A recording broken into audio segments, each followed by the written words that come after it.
एक पेंडू लड़के ने यूनिवर्सिटी के पहले ही दिन मुझे प्रपोज कर दिया।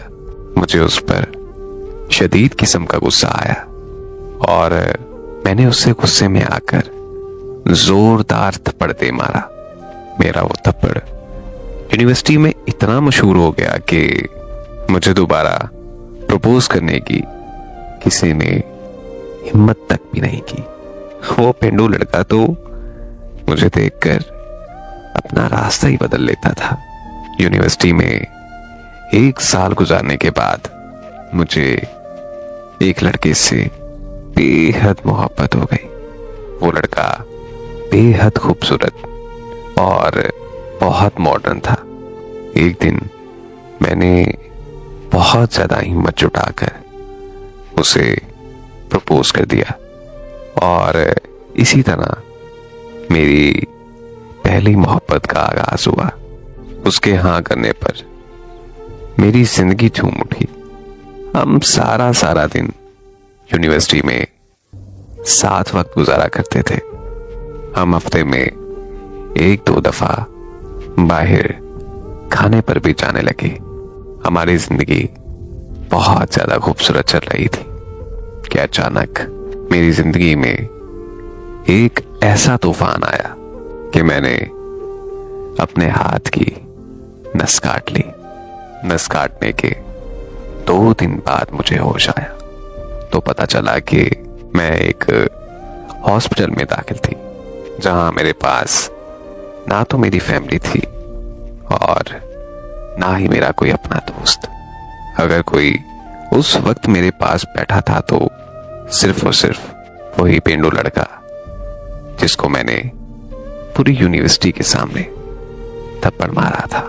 मैं बहुत ज्यादा परेशान थी।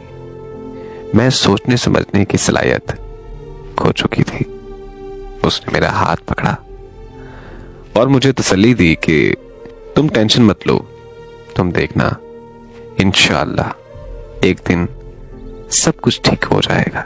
लेकिन मुझे पता था कि मेरी जिंदगी में अब कुछ भी ठीक नहीं होने वाला, क्योंकि मैंने गलती नहीं बल्कि गुनाह कबीरा किया था और गुनाह की सजा होती है माफी नहीं। जिस लड़के से मैं बेहद मोहब्बत करती थी उसने मेरी गैर इखलाकी वीडियोस बनाकर वो सारी वीडियोस इंटरनेट पर अपलोड कर दी, जिसकी वजह से मैं दुनिया भर में बदनाम होकर रह गई थी और मेरे खानदान की इज्जत मिट्टी में मिल चुकी थी।